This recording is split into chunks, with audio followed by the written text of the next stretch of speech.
Hello बच्चों, स्वागत है आप सभी का स्टडी पॉइंट यूट्यूब चैनल में। आज हम बात करेंगे सेंटेंस टॉपिक की। ये इंग्लिश ग्रामर का पहला टॉपिक है। किसी भी क्लास में हो आप, थर्ड फोर्थ फिफ्थ या फिर आगे कोई भी क्लास में हो, एट्थ टेंथ, जो हमारे ग्रामर की स्टार्टिंग है वो सेंटेंस टॉपिक से ही है। जो हमारा पहला चैप्टर है या पहला टॉपिक है वो सेंटेंस होता है। इससे ही बिल्कुल बेसिक स्टार्टिंग होती है। तो सबसे पहले हम एक बेसिक बात से स्टार्ट करते हैं इस चैप्टर को। सबसे पहले हम अंतर समझाते हैं आपको सेंटेंस और टेंस में। पहला अंतर तो यही है, यहाँ पर ये सी बनती है और यहाँ पर एस बनती है। ये तो छोटा सा अंतर हो गया। इसका मतलब होता है वाक्य और इसका मतलब होता है काल, या इसका दूसरा नाम भी होता है समय। अब सेंटेंस या वाक्य का मतलब ये है, हम लोग जो डेली कुछ ना कुछ बात करते हैं वो है वाक्य।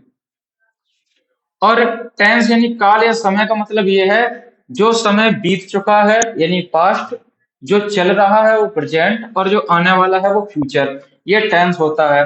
और जो वाक्य होते हैं जो डेली हम लोग बोलते हैं वो होते हैं सेंटेंस। ये तो अंतर था इन दोनों के बीच में। अब आगे स्टार्ट करते हैं इसको। सबसे पहले हम इसकी डेफिनेशन जानते हैं। तो जो इसकी डेफिनेशन होगी, a group of words, a group of words that makes a complete sense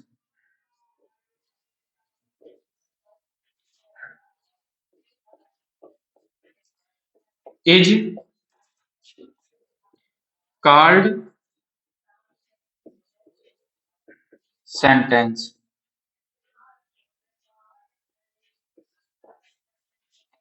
अब इसका मतलब समझो आप। ए ग्रुप ऑफ वर्ड्स यानी शब्दों का एक समूह जो हमें पूर्ण अर्थ देता है, सेंटेंस या वाक्य कहलाता है। अब इसका मतलब समझो।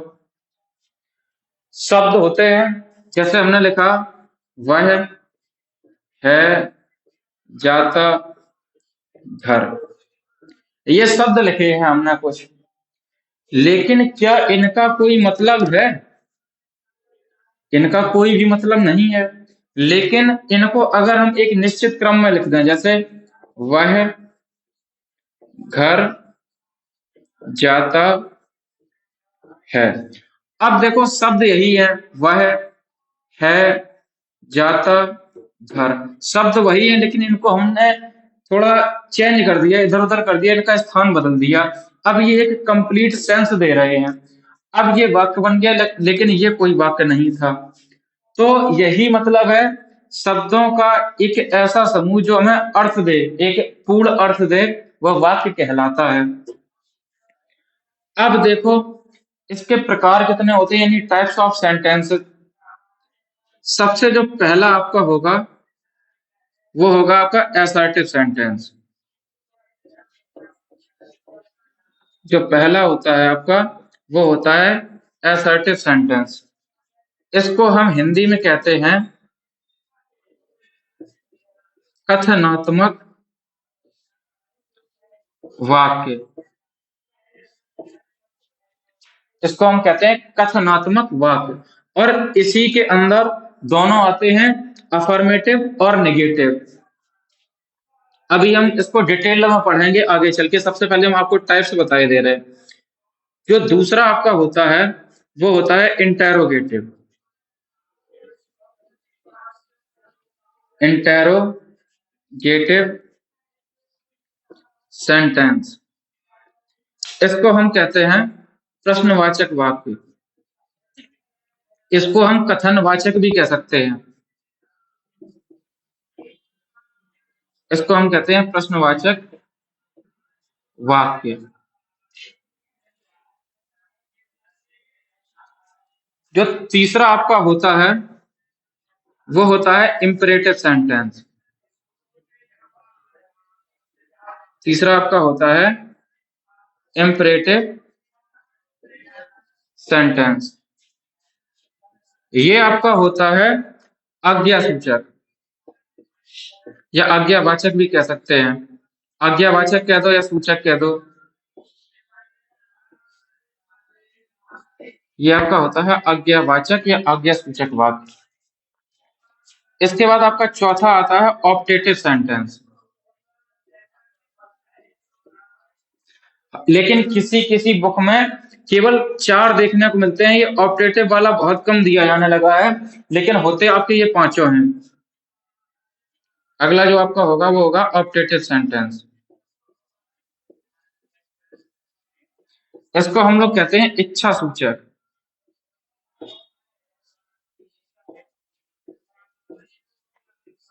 इसको हम कहते हैं इच्छा सूचक वाक्य।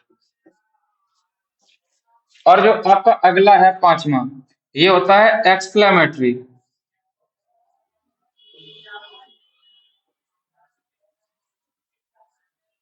Exclamatory sentence. इसको हम कहते हैं विस्मयादि बोधक या विस्मय बोधक भी कहते हैं।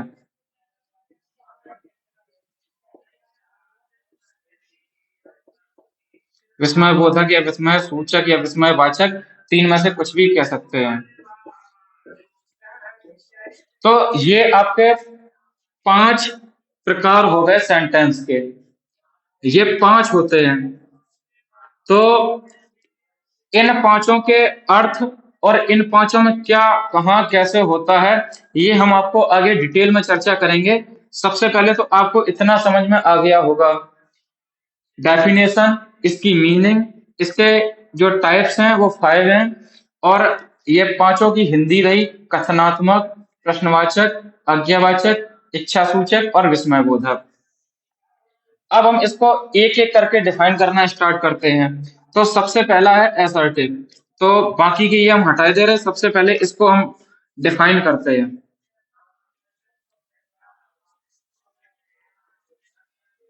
जो आपका सबसे पहला है वो है असर्टिव सेंटेंस। अब हम असर्टिव सेंटेंस में दो पढ़ते हैं। पहला जो आपका होता है वो होता है अफर्मेटिव। Affirmative sentence. अच्छा, एफर्मेटिव में होता क्या है कि आपके जो कथन होते हैं या वाक्य होते हैं उनमें दो भाव छिपे होंगे। पहला होगा आपका अफर्मेटिव, इसको हम कहते हैं सकारात्मक वाक्य भी कहते हैं। इसको हम सकारात्मक वाक्य भी कहते हैं हिंदी में। इसमें होगा क्या, सकारात्मक वाक्य होंगे। सकारात्मक का मतलब क्या होगा, जिसमें हम जो भी कथन होंगे वो हम सकारात्मक देंगे। जैसे वह एक अच्छा लड़का है। ये तो इसकी हिंदी हो गई। सबसे पहले हमने आपको हिंदी में बताया क्योंकि जो हमारी मदर टंग है, मुझे लगता है समझाने का सबसे अच्छा तरीका यही है, हम अपनी जो मातृभाषा है इसमें समझाएं। इसके बाद फिर चाहे आप इंग्लिश में समझो, फिर किसी में भी समझो। अगर आपको एक बार हिंदी समझ में आ गई ना, तो आप इंग्लिश को बहुत अच्छे से समझ सकते हो। इसीलिए हम दोनों मिक्स करके चलेंगे। अगर हिंदी समझ में आ गई तो इंग्लिश आपको अच्छे से आ ही जाएगी ऑटोमेटिक। तो वह एक अच्छा लड़का है, यानी ये कैसा है, सकारात्मक है। सकारात्मक का मतलब होता है जिसमें हाँ का भाव छुपा हो। किसका, हाँ का, ये भाव छुपा हो। हाँ का मतलब जैसे हम किसी से प्रश्न करें क्या वह एक अच्छा लड़का है, तो वो क्या कहेगा, हाँ, यानी वह एक अच्छा लड़का है। तो ये इसमें हाँ का भाव छुपा है। लेकिन नकारात्मक में क्या होता है, जैसे हमने कहा वह एक अच्छा लड़का नहीं है। अब देखो ये नकारात्मक हो गया यानी नहीं का। इसमें मनाही का भाव होगा यानी मना किया जाएगा यानी नहीं का भाव छिपा होगा। तो ये हो गया आपका नकारात्मक। हालांकि अभी हम आगे पढ़ेंगे नकारात्मक तब इसको और डिटेल में बताएंगे। पहले आप सकारात्मक देखो, एफर्मेटिव को देख लो। तो इसको हम कैसे बताएंगे? He is a good boy. ये हो गया आपका सकारात्मक यानी अफर्मेटिव। ऐसे ही हम एक और देखते हैं। जैसे हिंदी में हमने कह दिया तुम किताब पढ़ते हो।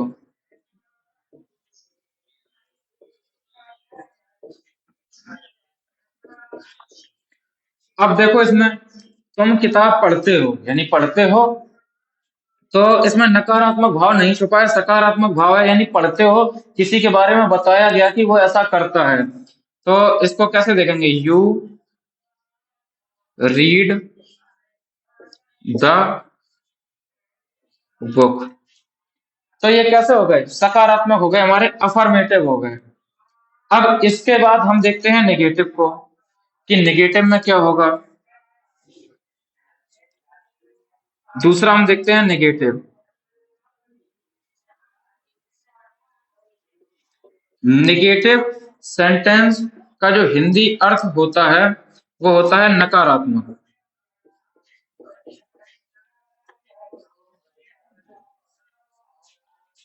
नकारात्मक वाक्य।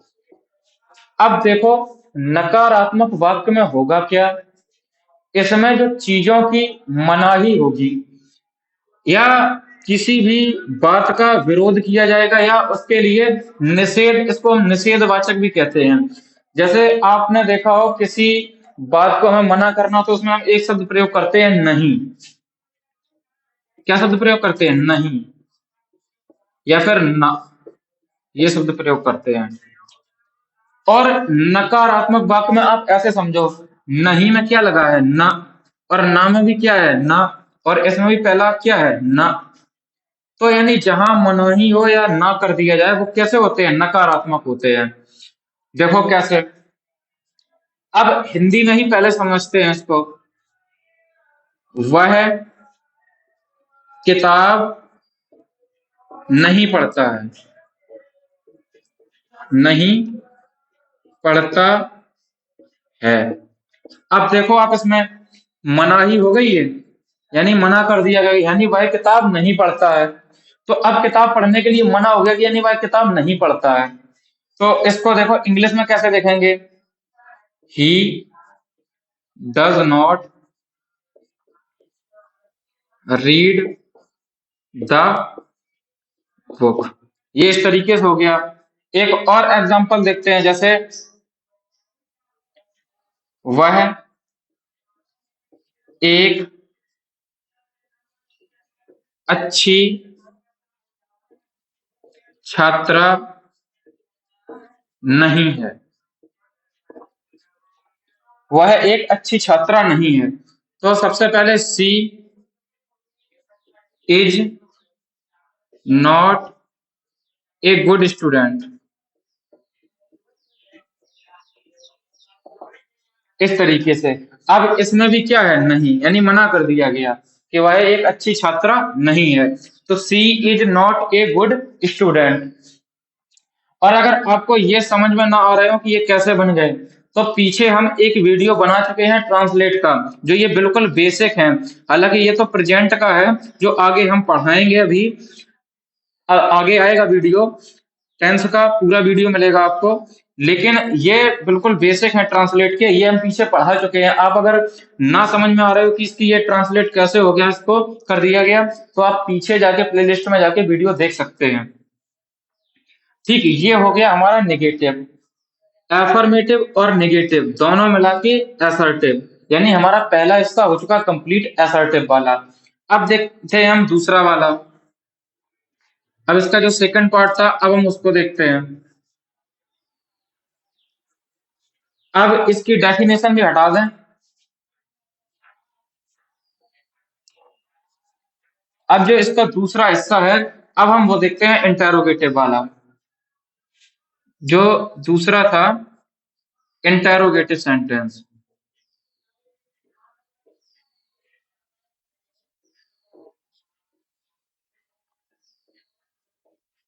इसका जो हिंदी अर्थ होता है, अभी आपको हमने बताया था प्रश्नवाचक वाक्य। तो चाहो तो लिख दें, ना तो अभी हम लिखा चुके सबकी हिंदी। इसकी क्या थी? प्रश्नवाचक वाक्य या प्रश्न सूचक वाक्य। अब सबसे पहले आप इसका समझो। इसमें देखो पहले ही लिखा है, जो इसकी हिंदी है वही इसका मतलब बता देती है। इसमें पहला शब्द क्या है? प्रश्न। अब इन सेंटेंस में प्रश्न पूछने का भाव होगा, यानी आपसे प्रश्न किया जाएगा, प्रश्न पूछा जाएगा। कैसे? एग्जाम्पल हम इसका समझते हैं। जैसे, क्या वह एक किताब है?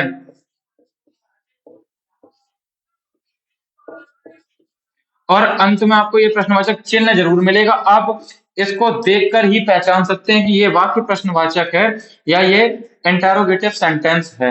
आप इस साइन को देखकर ही अंदाजा इसका लगा सकते हैं। और नहीं तो आपको ये क्या शब्द जरूर मिलेगा, चाहे यहाँ पर मिले। कुछ प्रश्नवाचक शब्द होते हैं जो हम शॉर्ट वीडियो में डाल चुके हैं, कब, क्या, क्यों, कैसे। और भी होते हैं जो या तो आपको स्टार्टिंग में मिलेंगे या फिर बीच में मिलेंगे देखने को कहीं भी। तो वो होते हैं आपके प्रश्नवाचक वाक्य। अब इसमें आपको क्या लगा है, इसको देखो कैसे बनेगा ये। सबसे पहले, इज दैट ए बुक, और जो साइन यहां पर है वही यहां पर आएगा। इज दैट ए बुक, क्या वह एक किताब है? इज दैट ए बुक, एक तो ये हो गया। अब इसमें नकारात्मक भी हो सकता है। जैसे, क्या वह एक मेज नहीं है?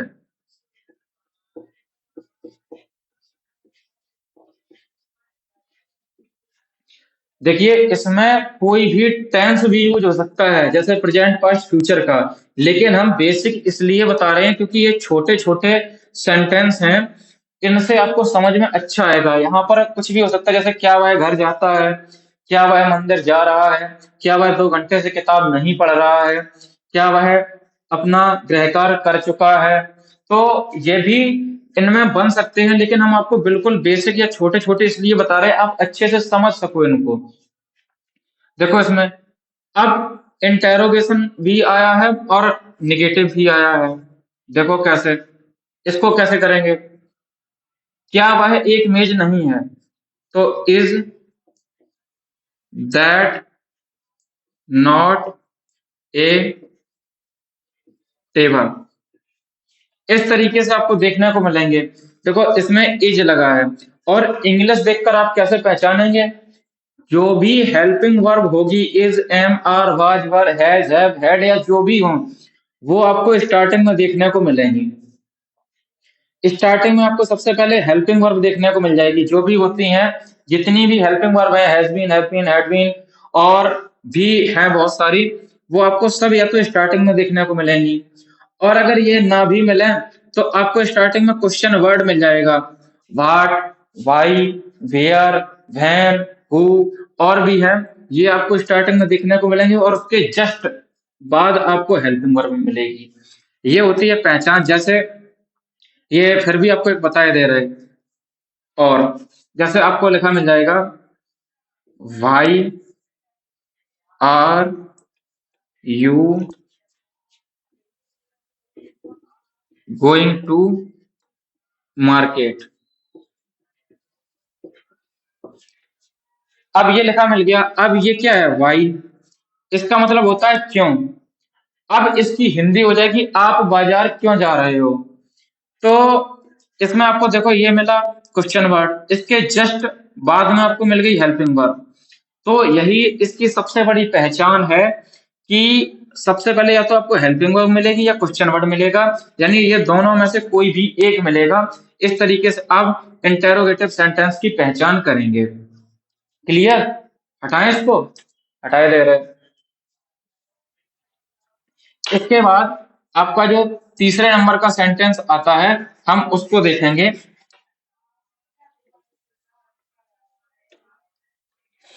तीसरा है आपका इंपरेटिव सेंटेंस।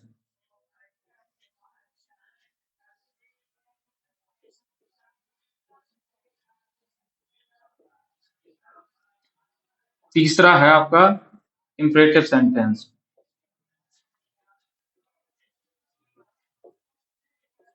यानी आज्ञा सूचक।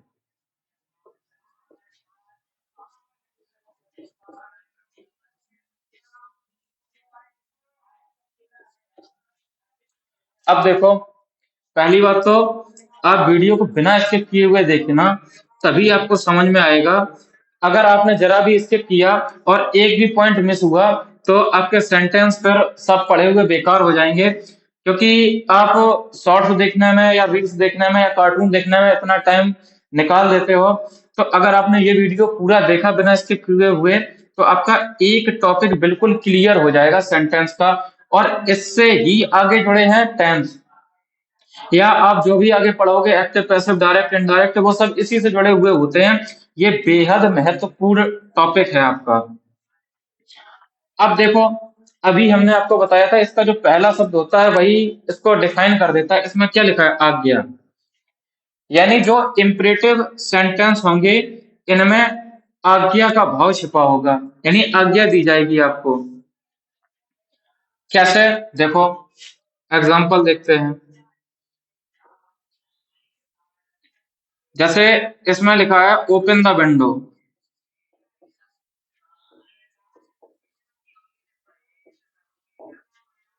ठीक, तो क्या है? खिड़की खोल दो। इसमें किसका भाव है? आज्ञा का। जैसे हमने आपसे कहा चलो घर जाओ, तो ये आज्ञा है। अगर इसमें रिक्वेस्ट होती तो हम कहते प्लीज आप घर जाइए, कृपया आप घर जाइए, तो ये रिक्वेस्ट होती। लेकिन आज्ञा का भाव क्या है? चलो घर जाओ, या हमने कहा चलो दरवाजा बंद कर दो, या हमने कहा ऐसा करो लाइट बंद कर दो। तो इसमें ये क्या हो गया? ऑर्डर हो गया। ये क्या हो गई? इसमें आज्ञा हो गई। अगला देखो कैसे, जैसे हमने कहा गेट आउट, चलो बाहर निकल जाओ। ये क्या हो गई? ये आपकी आज्ञा हो गई। इसके बाद इसी में एक तो आज्ञा का भाव होगा, दूसरा होगा आपका, यहां हम लिखे दे रहे प्रार्थना का भाव, रिक्वेस्ट का भाव, और तीसरा होगा सलाह का भाव। किसका? सलाह का, यानी एडवाइस का। जैसे प्रार्थना का भाव क्या होता है? रिक्वेस्ट, इसको हम इंग्लिश में कहते हैं रिक्वेस्ट, यानी रिक्वेस्ट करना।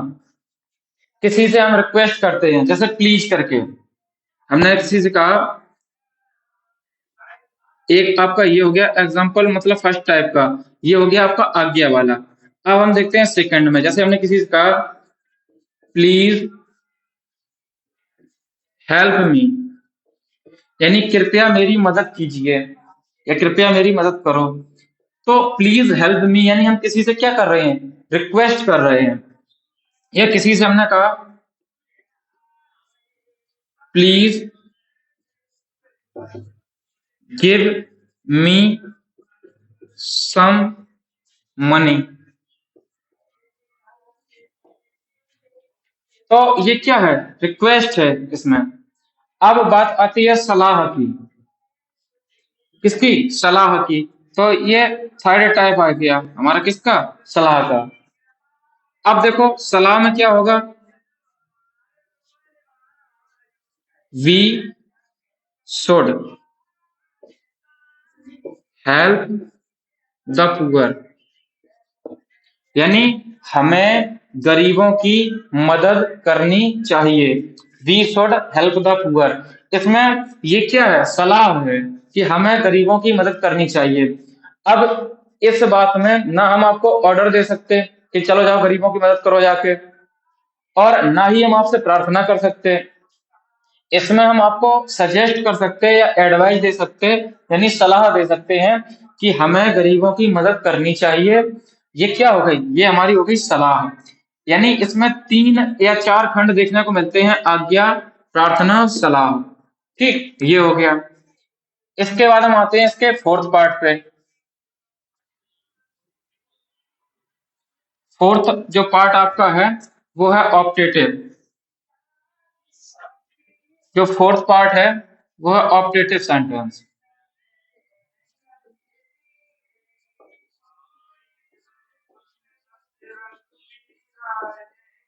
इसकी जो हिंदी थी वो थी इच्छा सूचक या इच्छावाचक, इच्छा सूचक।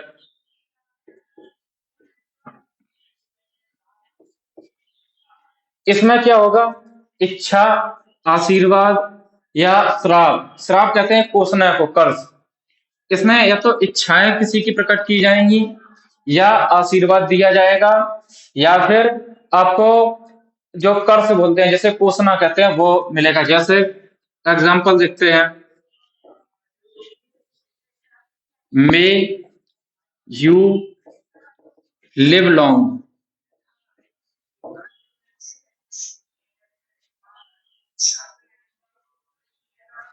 May you live long. ठीक। इसके बाद जो ये जितने भी विशेष आती हैं, जैसे हैप्पी बर्थडे,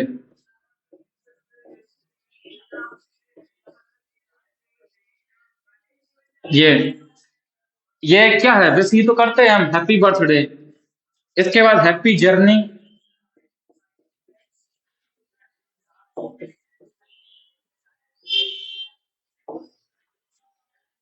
इसके बाद कर्स, जैसे गो टू हेल, यानी भाड़ में जाओ। ये क्या है? Go to hell. ये क्या है? कर्स है। तो ये जितने भी आते हैं, ये किस में आते हैं? इच्छा सूचक में। यानी इच्छा और जो आशीर्वाद होता है या श्राप होता है, ये इसमें आते हैं इच्छा सूचक में।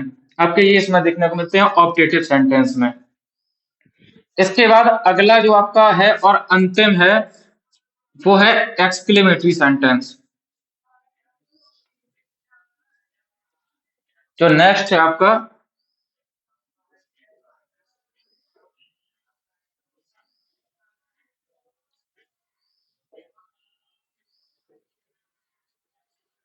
वो है आपका एक्सक्लेमेटरी सेंटेंस, जिसको हम हिंदी में कहते हैं विस्मय सूचक।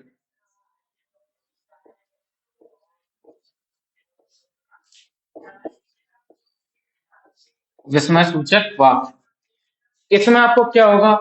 इसमें आपको विस्मय देखने को मिलेगा। विस्मय का मतलब होता है आश्चर्य या दुख। आश्चर्य का मतलब यह है कोई काम अचानक हो जाए और आप शॉक्ड हो जाओ एकदम, अरे ये कैसे हुआ। और या एकदम खुशी हो, अरे हम जीत गए। तो जो ये अचानक से खुशी के भाव हैं, दुख के भाव हैं, या अचरज के भाव हैं, आश्चर्य के भाव हैं, ये हमें देखने को मिलते हैं एक्सक्लेमेटरी सेंटेंस में। जैसे एग्जाम्पल में हम देखते हैं, इसका जो फर्स्ट एग्जाम्पल होगा, फर्स्ट एग्जाम्पल आपका क्या होगा? जैसे हमने कर दिया यहाँ पे, what a nice film it is. और यहाँ जो साइन आएगा ये इस तरीके से आएगा। इसको हम समझते हैं, जैसे आई बनाते हैं हम इस तरीके से बनाते हैं, लेकिन ये इस तरीके से बनता है, यानी उल्टी आई कह सकते हैं इसको। तो what a nice film it is, यानी यह कितनी अच्छी फिल्म थी। वो इज लगाया तो यह कितनी अच्छी फिल्म है। तो इस तरीके से, यानी ये एक आश्चर्य है। जैसे हम यहीं पे कह दें इसको, व्हाट अ नाइस सॉन्ग, यानी कितना अच्छा गाना है। या व्हाट अ हॉरिबल सीन, यानी कितना डरावना दृश्य है। तो इस तरीके से जो सेंटेंस यूज किए जाएंगे वो आपके आएंगे एक्सक्लेमेटरी सेंटेंस में। और इसमें या तो आश्चर्य होगा,